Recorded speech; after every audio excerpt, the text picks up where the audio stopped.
You're not tuned into something super tight. Puffin' something sticky, nigga, I roll through the light. Need to hear something real just to get me through the night. I'm looking for them jackets cause I know they looking shite. Know I'ma get some game, tuned in with super tight, yeah. I get the low love from Big Bobo, from the front seat, not no photos. Already, baby, what it do? It's your big dog, Bobo Luciano. I want to thank everybody again for tuning in to Super Tight TV. We're back, up your back, going smack, smack, smack. Got my sexy ass, gorgeous, beautiful wife. It's your girl, Jazzy K. In the building. In the building. Say, you know, I was thinking the other day about, you know, I've been saying this thing about how when we were born, you know what I mean, that we were able to see rap start. You know what I'm saying? And we were able to see some real powerful people come through our city, some real people who put their hands on Dallas, who wasn't even from here, you know what I mean? And get to really make a real difference in the city. You know what I mean? And today I got one of those individuals in the house. I got one of my family members. Absolutely. I don't know if I've ever seen him really just do an interview. But I'm going to hang mine to the flow. Yeah. You know what I'm saying? And just say, I got him. We got him, baby. Got him. You know what I'm talking about? I called him up. I said, say, will you come do this for me, man? Sure. What? I didn't have to barter with you. I didn't have to. I appreciate the love. Absolutely. But, you know, some people say, well, Bobo, how do you get all these people? You know, because of when we were born and we were able to walk through hip hop. We lived hip hop. We lived radio. We lived entertainment. Yeah. You know what I mean? And we was able to hobnob and greet these people and meet these people and things like that. Especially in the hometown. Yes. If you from Dallas, I know you. Absolutely. And I know your story. Or if you had something to do with the music industry in Dallas, I know you.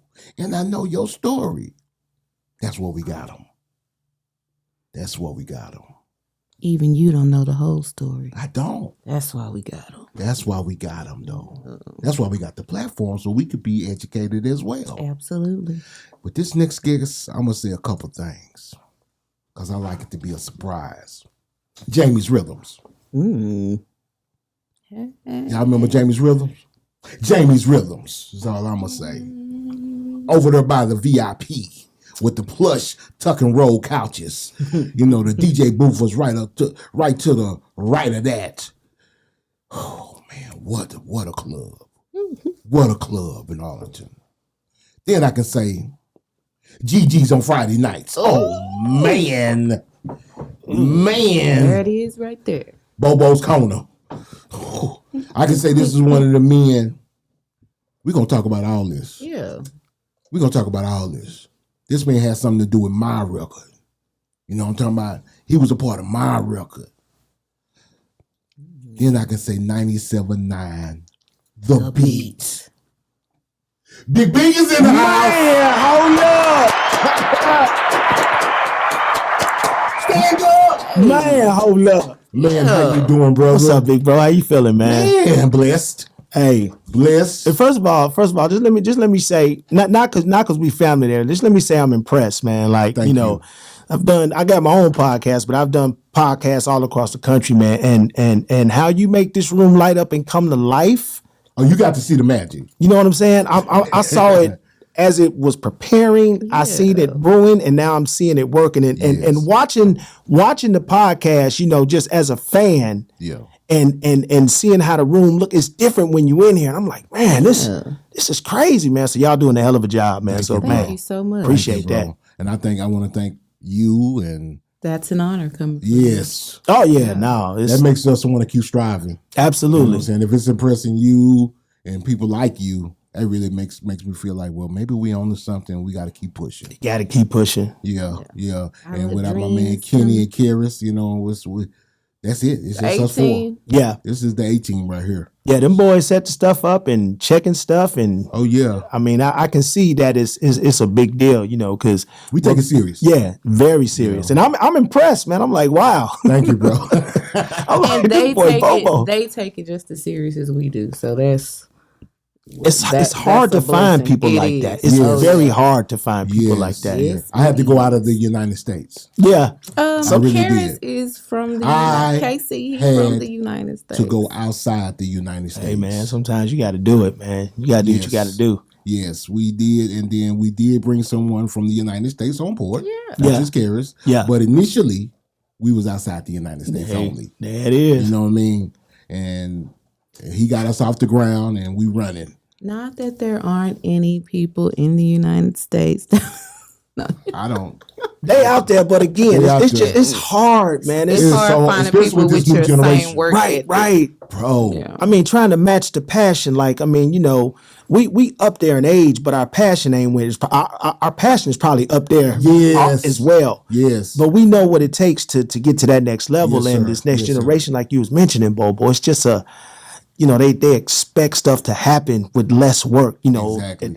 and sense of entitlement, man. And I see it all the time in the radio business, in the music industry, man. Well, I think it's because a crazy. lot of them have been able to make stuff happen with less work. You know what I mean? Like They had some made it of in them this have. city. Well, some of them are on their way, but Until- the ones that haven't failed to realize it ain't like that. for Yeah, yeah, everybody. because that's a whole segment right Yeah, there. exactly. Absolutely. Yes. I don't think no one in this city outside of Yellow Beezy in the hip hop community can really just, or DOC, Mhm. you know what I'm saying, can just really say, you know what?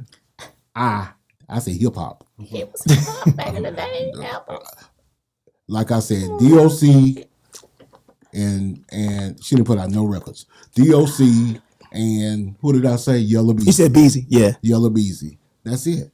Mm. That's it. Everybody else, you know, maybe Duro. Duro, yeah, Duro. Duro. Everybody else, you know, so. But anyway, I like to give it to my wife and let her get this thing started. Already. Yes. All right, Big Bink. So we always start with let the people know where you're from. So actually, I'm from the south side of Chicago. Chi-Town? You know, south side of Chicago. Ooh, man, Right. tell us about Chicago, How bro. was Man. it growing up in Chicago? I mean, like, again, I'm a 70s baby. So, Yeah. you know, it was all about R&B music. Yes. It was about playing in the alley. You know what I'm saying? We got alleys. You know, the alley just separates the two different sides of the neighborhood. So we used to play in the alley, you know, get in the house before the street lights come in. You know what I'm saying? My mama was a single mama. It was 4 of us. My daddy died when I was 4. Oh wow! And he was a DJ, actually. Really? Yeah, my daddy was a DJ. You know, did all the little stuff on the west side of Chicago and How did you pass? At 4. drunk driving. He was an alcoholic. Wow. Oh, Yeah, he what was an age? alcoholic. What age were you? He was 29, I was 4. Yep. So How'd that Were you affect the youngest or oldest sibling? I was the second oldest.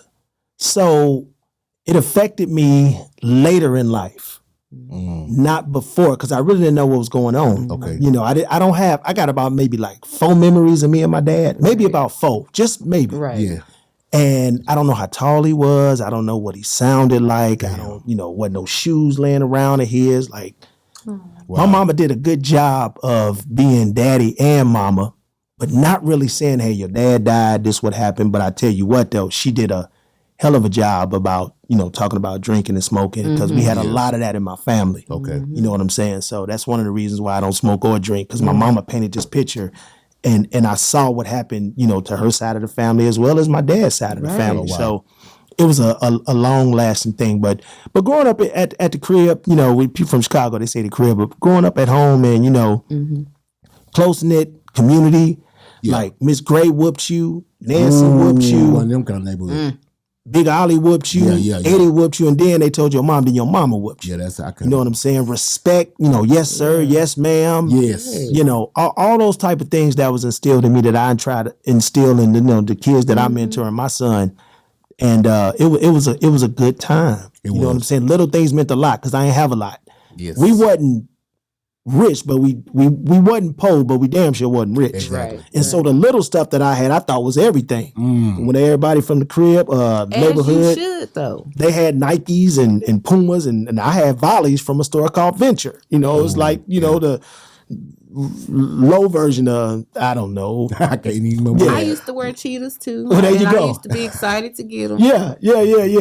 Okay. But my mama made it, and she just made it, that was it. That's what we had. Yeah. You know what I'm saying? And You I really thought it was didn't need cool. that. Yeah, I'm about to say. We didn't need for nothing. There you Need go. for There you nothing. go. Yeah. We didn't need for nothing, man. But growing up in Chicago, it prepared me. I didn't know it was preparing me, but it prepared me for my journey to be on my own, because my mama was always pushing, hey, life ain't easy. You got to get out here. You got to work. You know, it's just me in this house, and you got to make sure your sister and your brother straight, and that whole thing. And she let me be a boy. Yeah. And that's hard for some women. You know what I'm saying? Because they want to baby them, and my mama didn't do that. I didn't have a lot of father figures. Exactly. That's right. Did you get involved? Did you get involved in any sports or anything like that? I played basketball. Okay. I played basketball in high school.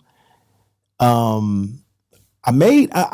tried out in college and made the team, but then I started DJing, and I was like, that's all right, I'm cool. It's your girl Jazzy K with Super Tight TV. We want to thank everyone that's been watching. Hey, if you do us a favor and hit that subscribe button, also press the notification bell so you can be notified every time we drop a new video. No, I'ma get some gang tuned in with Super Tight, yeah. I get the low love from Big Bobo, from the front seat, not no photos.